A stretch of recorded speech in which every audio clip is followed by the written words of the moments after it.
Donc, sur le premier point, effectivement, il faut sortir à l'extérieur. Il ne faut pas qu'on reste dans notre bureau. Il faut rencontrer des gens. Bonjour et bienvenue dans le podcast My Own Leadership. Je m'appelle Alexis Eve et un mardi sur deux, je vais à la rencontre des managers des startups les plus impressionnantes pour rentrer dans les coulisses de ce qui leur a permis de construire leur leadership. De leurs apprentissages à leurs secrets de management, dans ce podcast, nous rentrons pragmatiquement dans les bonnes pratiques qui construisent jour après jour un leadership personnel qui tire toute une entreprise vers le haut. Mais je me dis toujours que si quelqu'un n'est pas d'accord avec la vision, c'est qu'il n'est pas au bon endroit. Et si vous avez envie d'avoir les idées claires sur ce qu'il se passe chez vous du côté du facteur humain, nous avons pensé à vous et avons construit un test qui vous permet de savoir quels sont les enjeux humains qui devraient attirer votre attention, et également ceux sur lesquels vous surperformez déjà. Vous pouvez passer ce test en 10 minutes en allant sur www.yaniro.co/test. Le lien est disponible dans la description de l'épisode. Pour l'heure, je vous laisse avec l'invité d'aujourd'hui et vous souhaite une bonne écoute. Bonjour Albert, comment vas-tu ? Bonjour Alex, ça va. Merci d'avoir accepté notre invitation sur le podcast de Yaniro. Alors, on enregistre dans un lieu très particulier parce qu'on est dans une carcasse d'avion. Alors, ceux qui connaissent un petit peu les lieux sympathiques et branchés parisiens pourront sans doute reconnaître. Donc, Albert, tu es CEO de Planet Oui. Exactement. Je vais peut-être te laisser présenter Planet Oui et puis surtout donner quelques détails sur depuis combien de temps ça existe, combien il y a de collaborateurs, afin de donner une petite idée de l'entreprise. Oui. Planet Oui est un acteur engagé dans la transition énergétique. C'est un acteur aujourd'hui qui est présent sur toute la chaîne de valeur des énergies renouvelables, c'est-à-dire depuis la production jusqu'à la fourniture d'énergie aux particuliers et aux professionnels. Et nous avons aujourd'hui une grande expertise dans la gestion des énergies renouvelables. Et alors, vous existez depuis quand ? Planet Oui existe depuis 2007. Moi, j'ai créé BCM en 2015, qui a fait le rachat de Planet Oui en 2016. Et aujourd'hui, nous sommes un acteur intégré depuis 4 ans. Et vous êtes combien de collaborateurs et collaboratrices ? Une centaine. Une centaine, sur plusieurs pays ou sur... Sur plusieurs sites. Je ne sais pas si on peut dire 2 pays, parce que l'île, on peut... c'est une région, ce n'est pas un pays. C'est une région, avec une culture un peu différente, mais non, ça reste dans le même pays. Donc oui, on est présent à Lille et à Lyon. Ok. Donc voilà, un groupe qui s'est construit en consolidant d'autres acteurs, d'une centaine de personnes. Alors Albert, l'idée de cet épisode, ça va être de se pencher un peu sur ton quotidien à toi, même si une entreprise, c'est quand même beaucoup de monde qui apporte de la valeur, et sur les clés de ton leadership. Donc toi, tu es dans l'entreprise depuis un bon moment et tu l'as vu grandir, et j'imagine que tu as dû adapter un peu tes talents de manager et de leader au fur et à mesure où l'entreprise t'a poussé dans tes retranchements à toi. Et donc l'idée, ça va être de regarder, pour celles et ceux qui nous écoutent, qu'est-ce que tu as vécu et puis comment tu as su t'adapter et qu'est-ce que tu as mis consciemment en place comme pratique pour travailler ton propre leadership. On y va ? Allez. Alors, en tant que fondateur, en tant que CEO, qu'est-ce qui a été le plus difficile pour toi en termes de leadership quand l'entreprise et l'équipe ont commencé à grandir ? Qu'est-ce qui t'a vraiment bousculé, poussé dans tes retranchements ? C'était un questionnement par rapport aux compétences. C'est-à-dire, on a commencé, on était très très très peu, avec beaucoup de proximité avec les différents collaborateurs. Et au fur et à mesure que l'activité commençait à prendre forme et qu'on grandissait, je me suis beaucoup interrogé sur mes compétences, sur quel était mon rôle, ce que je devais faire, et à la fois combiné avec une perte de proximité, parce que plus on était nombreux, moins on peut être proche de tout le monde. Donc c'était des sujets qui m'interrogeaient beaucoup. D'accord, donc des grandes questions de plus la boîte grandit, finalement à quoi je sers, vu qu'il y a plein de gens talentueux.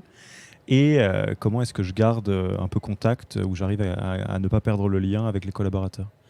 Et alors, quelle réponse tu as trouvé à ça ? Donc finalement, toi qui es maintenant, en 2020, la boîte a avancé, à quoi ça sert un CEO quand la boîte grandit ? C'est quoi ton rôle ? C'est donner les caps.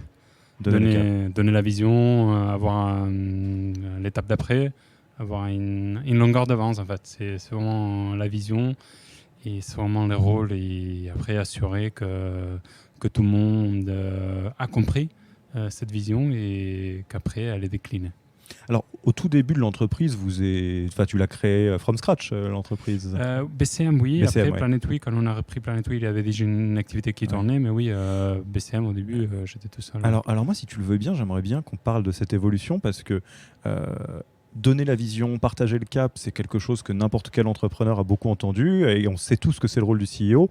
Mais quand on est dans une entreprise de 5, c'est un peu abstrait en fait. Et moi, j'aimerais bien t'entendre parler de l'évolution, de ton évolution par rapport à ce conseil. Enfin, en gros, à quel moment ça t'a frappé de te dire « Oui, d'accord, non, mais en fait, c'est vraiment ça mon job au final ». C'était, je pense qu'au moment où il y avait déjà une quarantaine de personnes, où justement on arrivait à suivre moins les côtés opérationnels et on arrivait moins à interpréter ce qui se passait au quotidien dans l'entreprise. Et donc à ce moment-là, je me suis dit, ouais, effectivement, on donne une vision, mais le vrai boulot, c'est donner la vision et s'assurer que derrière, ça suit. D'accord, donc il y a eu un vrai enjeu, d'une part, de recentrer son rôle sur la vision et de t'assurer que la vision est suivie, et d'autre part, j'imagine, de lâcher prise sur l'opérationnel. Oui, complètement. Et avoir cette capacité à se dire comment on combine les deux. Parce que les secrets, c'est pas donner la vision. Des gens qui vont donner des visions, il suffit d'aller voir des pitchs des startups qui essayent de lever de l'argent. On a des super bonnes idées et des gens très brillants. Moi, je trouve où il y a un vrai challenge, c'est trouver une adéquation entre la vision et la capacité opérationnelle à délivrer. Et ça, c'est le plus compliqué. Alors, moi, si ça te va, alors j'imagine que tu n'as pas réfléchi à une notice avant qu'on fasse l'entretien, notre petite discussion, mais est-ce que ça te va si on essaye de construire une petite toolbox de qu'est-ce que ça veut dire au quotidien vraiment, de travailler sur la vision, donc d'avoir cette fameuse longueur d'avance tout le temps, qu'est-ce que ça veut dire? Est-ce que ça veut dire rencontrer des gens, lire des livres, faire des podcasts, que sais-je encore, et comment on fait pour s'assurer que tout le monde suive la vision. Donc moi, ce que j'aimerais bien, idéalement, c'est que s'il y a des auditeurs, des auditrices qui nous écoutent et qui sont à ce stade-là, tu es vers 40 personnes où ils commencent à se dire « Ok, sur l'opérationnel, j'ai plein de gens super.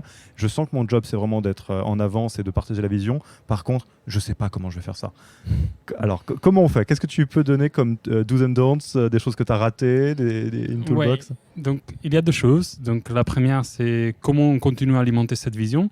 C'est le premier rôle. Et deux, comment on s'assure que cette vision elle est suivie. Donc, sur le premier point, effectivement, il faut sortir à l'extérieur. Il ne faut pas qu'on reste dans notre bureau. Il faut rencontrer des gens.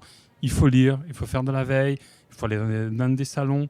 Il faut s'ouvrir à l'extérieur parce que il y a notre business, mais il y a aussi la société qui nous entoure. Donc, et toi, notre business, tu fais ça? la société. Ah, ouais.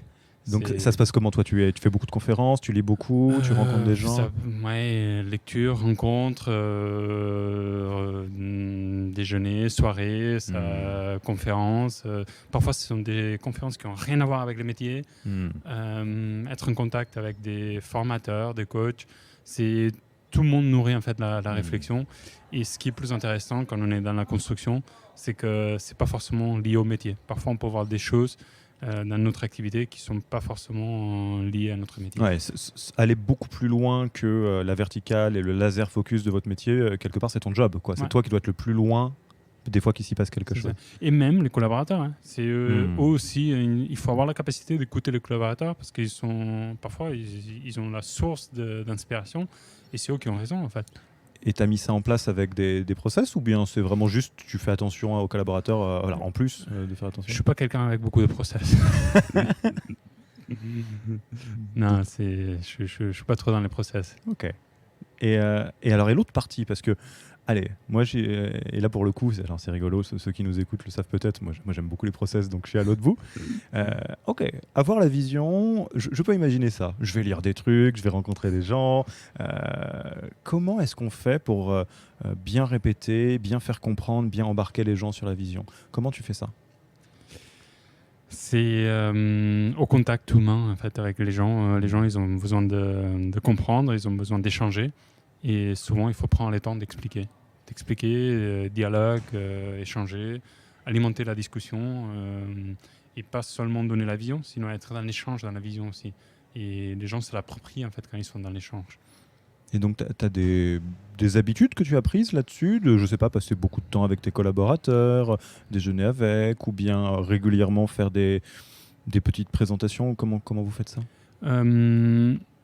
Rien de bien formalisé, mais oui, j'essaie de prendre le temps avec chacun des collaborateurs pour échanger formellement et informellement sur plusieurs sujets. Un point qu'on peut souligner là-dessus, alors moi je vais jouer peut-être le rôle plus de ce qu'on voit dans plusieurs entreprises, c'est qu'effectivement sur ce sujet de partage de la vision et de faire en sorte que tout le monde se sente vraiment intégré à la vision, là où je te rejoins, c'est que l'erreur qui peut être faite, ça peut être de vouloir aller trop vite et de se dire, moi dans ma tête d'Albert, je sais où ça doit aller, Planète Oui, et de l'annoncer à tout le monde en disant, bon les gars, c'est là où on va. Et là, c'est terrible parce que tout le processus de construction de la vision qui toi t'as pris des semaines en rencontrant des gens, en faisant évoluer ton avis, tu peux pas le partager en 2 minutes, et donc il y a un travail qui prend son temps de s'assurer que tout le monde est à bord et s'ils n'ont pas compris qu'ils posent toutes les questions, s'ils ont compris mais qu'ils sont pas tout à fait d'accord qu'on puisse en parler, etc., etc. Et pour ça, pour formaliser un peu la chose, ce que je fais, c'est une présentation trimestrielle au sein de l'entreprise pour tous les collaborateurs, où justement je m'attaque à des sujets plus stratégiques et il y a une possibilité de faire des questions-réponses et c'est un échange ouvert avec les collaborateurs. Et ça t'est déjà arrivé régulièrement d'avoir des collaborateurs soit qui ne comprennent pas du tout la vision, soit qui ne sont pas d'accord quand la vision évolue ? Comment dire, sur la vision, non. Mais je me dis toujours que si quelqu'un n'est pas d'accord avec la vision, c'est qu'il n'est pas au bon endroit. Moi, je crois beaucoup au fait qu'on peut tous être embarqués par une vision. Donc, si on est d'accord, on y va tous ensemble. Et j'ai envie de croire que celui qui adhère pas, il va changer d'endroit, en fait. Avec des bons termes, mais juste sans partager la vision. Ouais. Alors donc ça, c'était la première partie un peu des fondamentaux de ce qui a été un peu le plus compliqué pour toi en termes de leadership et que tu as su... quelque part, ce sur quoi tu as pu réagir. Sur la partie rester proche des gens, c'est ce que tu nous disais, que c'était un enjeu. Et plus il y a de monde, plus c'est difficile de ne pas se retrouver éloigné de tous les membres de ta boîte. Alors ça, comment tu fais ? Bonne question. Oui, j'ai un peu nostalgie de ces temps où on était 4 dans 35 mètres carrés et j'ai gardé cette proximité avec les uns et les autres. Mécaniquement, on ne peut pas être aussi proche avec les gens quand on est aussi nombreux. Et ce que je fais, je prends quand même du temps avec les gens pour garder une certaine proximité. Et là, ça pareil, donc j'imagine, vu que tu fonctionnes de manière beaucoup plus libre qu'avec du process, tu te le dis pas, je dois passer X temps par semaine, c'est juste, tu gardes peut-être en tête de te dire, non, faut passer du temps, etc. Non, c'est ça, je me fixe pas. Parfois, à un moment, je vais voir quelqu'un boire un café, je vais essayer de le joindre au café, je le croise dans l'escalier, mais je ne me fixe pas des objectifs de rencontre. Et comment tu arrives à gérer ton agenda parce que surtout si tu aimes beaucoup le contact et que tu as la nostalgie de l'époque où on était 4 autour de l'open space, j'imagine que ça peut aller vite de boire un café, puis un déjeuner, puis une soirée. Puis... Tout à fait, ouais. Parfois, moi, je rentre à la maison, je me demande qu'est-ce que tu as fait toute la journée. J'ai bu du café. Maintenant que tu me poses la question, je ne sais pas trop. Non, mais oui, au final, quand on est entrepreneur, on passe beaucoup de temps à notre travail aussi. Donc, au final, malheureusement, les journées sont plus longues, mais on arrive à trouver un équilibre. Okay. Je te propose qu'on passe à une deuxième partie dans notre discussion, qui est des chantiers, des pratiques ou une évolution de ton style de management ou de leadership que tu as mis en place assez consciemment lors des 12 derniers mois et qui a eu un très fort impact. Si on fait la comparaison avec le Albert d'il y a 1 an sur justement cette posture de leadership et de management, qu'est-ce qui a le plus changé ? Qu'est-ce que tu as mis en place consciemment qui est nouveau ? Très simple et très direct, la mise en place d'un CODIR, donc la formalisation d'un CODIR. On se rencontre 1 fois par semaine, on partage les informations au sein des différentes équipes, ce qui permet justement de donner de l'information et diffuser l'information au sein des équipes. Et avec ces CODIR, donc aussi faire évoluer le leadership vers un leadership qui donne de l'autonomie aux équipes. Donc, l'évolution a été de donner de l'autonomie aux membres des CODIR, aux employés, aux collaborateurs, et que les gens, justement, puissent se réaliser au sein de l'entreprise. Et alors, qu'est-ce qui fait que vous êtes arrivé à un moment où vous vous êtes dit, bon, il nous faut un CODIR maintenant ? Euh, on est passé par un consultant externe qui est venu faire une audit. Je sentais que ça commençait à devenir un peu la pagaille, rien de bien méchant, mais voilà, il y a un petit problème de croissance. Et il y a un consultant externe qui est venu, il a dit mais en fait vous n'avez même pas de codir, c'est la première chose à mettre en place. Et c'est vrai que parfois les solutions elles sont plus faciles de ce qu'on croit. Ouais, bon. C'est rigolo parce que quelque part, il vous apporte un conseil qui est accessible, mais en même temps, c'est des bases, quoi. Alors, pour le coup, pour l'anecdote, c'est pas notre métier, mais il y a des fois des boîtes d'une 50aine de personnes qui viennent nous poser des questions du type non, mais je sens qu'il y a un problème d'engagement des équipes sur les parcours, etc. Est-ce que vous pouvez nous aider à faire du coaching d'équipe, des choses comme ça? Et on leur dit attends, mais est-ce que vous avez un DRH ou quelqu'un dont c'est le métier, les RH? Ah bah non, pas encore, parce que c'est pas tout à fait le moment. Si, il y a 50 personnes, c'est le moment. Recrute quelqu'un, parce que c'est comme tout, ça se pilote, quoi. C'est clair. Et d'accord. Et ce codir, ça s'est bien passé, la mise en place, ou ça a Oui. été Oui, maintenant il tourne, on a nos mécaniques, nos habitudes. Et il faut l'animer, et c'est important de l'animer, mais oui. C'est quoi les bonnes pratiques pour mettre en place un codir quand on a grandi en tant qu'entreprise et qu'on n'a pas de codir? C'est quoi les fondamentaux que tu as envie de partager, qui ont bien marché? Il faut que les codires ils soient pragmatiques, c'est-à-dire que les informations qui soient données en codir soient les nécessaires et pas trop non plus, parce que les gens n'ont pas envie non plus de se noyer dans l'information. Et être vigilant à l'écoute et que tout le monde parle et tout le monde écoute. Donc ça, c'est comment vous avez fait? Vous êtes juste mis ça comme règle de base. On fait attention à avoir la bonne personne qui parle sur les bons sujets, avec le bon niveau d'information, oui, pas trop. On s'est fixé aussi des tours de table où chacun a un créneau, donc 3-4 minutes où il parle. Donc ces 3-4 minutes sont à lui, donc ce qui fait déjà une base où chacun a un temps de parole qui est équitable. Et ce qui oblige aux autres à écouter. Ouais. Et dans les détails, vous êtes combien dans le codir? Vous vous retrouvez tous les combien? Toutes les semaines, tous les lundis matin, et on est 9. D'accord. Ok, et donc ça fait 9 fois 4 minutes, quelque chose comme ça? 8 fois 4 minutes. 8 fois 4 minutes. Pourquoi? Parce que tu parles pas, toi? J'interviens généralement, mais je n'ai pas mon petit créneau. D'accord.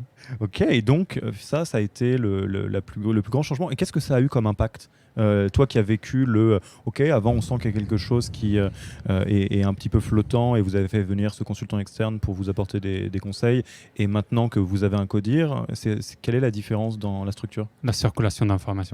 Ouais.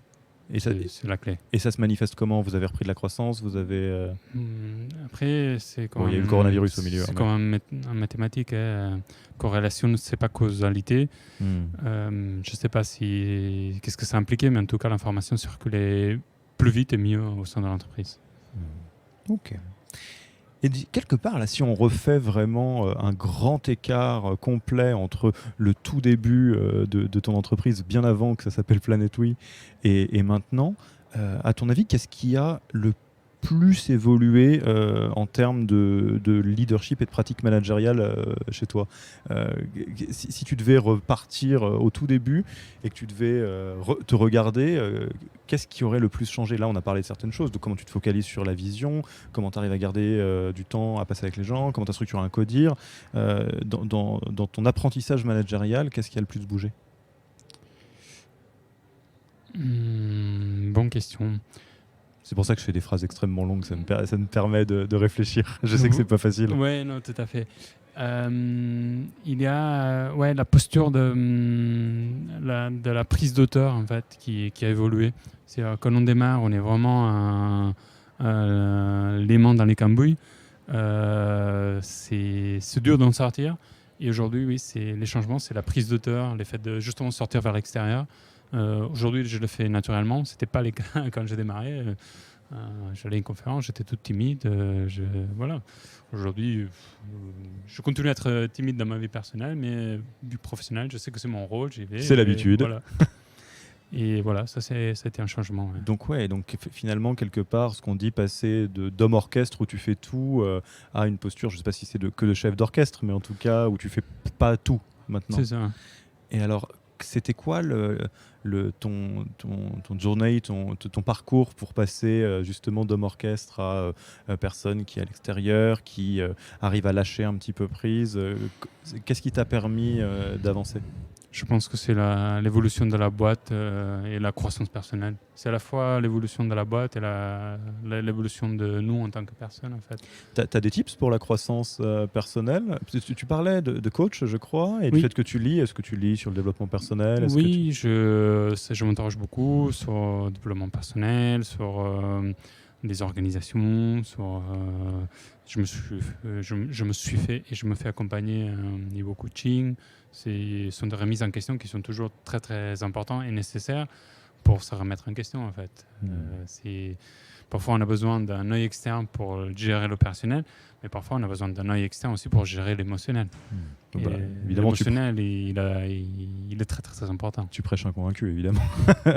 et ça, tu l'as fait dès le début ou c'est venu en cours de route ? C'est venu en cours de route. Qu'est-ce qui t'a amené à quelque part te dire que c'était un bon outil, que c'était le moment ? Quand on est face à des difficultés où on ne sait pas comment gérer les choses, on s'interroge, on essaie de trouver des solutions. Comme je disais, la croissance qui nous dépassait aussi, les questionnements où si j'étais au bon endroit, au bon moment, voilà, beaucoup d'interrogations. Et alors, parce que je sais que c'est toujours très compliqué quand on n'a pas encore fait de coaching de dirigeant d'avoir une idée de qu'est-ce qui peut bien s'y passer. Si tu devais raconter à quelqu'un qui a jamais fait ça, comment tu le raconterais ? Genre, qu'est-ce qui se passe ? Et deux, quelle différence ça fait ? Toi qui a utilisé cet outil.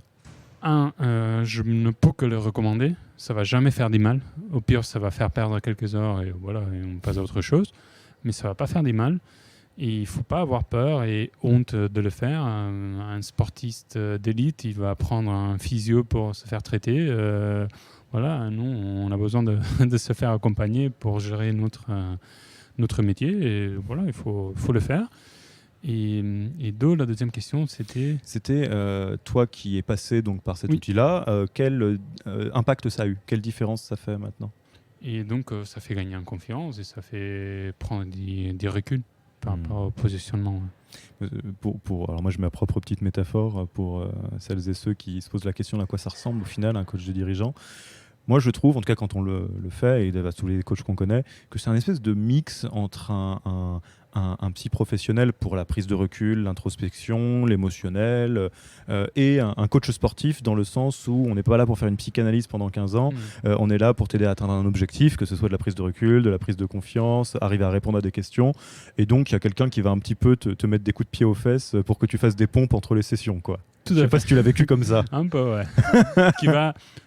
qui va mettre les doigts là où ça fait mal. Oui, exactement. C'est ce qu'il faut faire. Exactement. Bon, et alors, peut-être pour rester dans cette logique de développement, parce que le développement, ça ne s'arrête jamais, hein, c'est quoi les enjeux, toujours pareil pour toi, au niveau de ton leadership, sur lesquels tu as l'impression que tu as encore du travail pour passer au niveau supérieur ? Est-ce que tu arrives à voir la prochaine marche pour toi et qui va donc potentiellement se faire en même temps que l'évolution de Planète Oui ? Oui.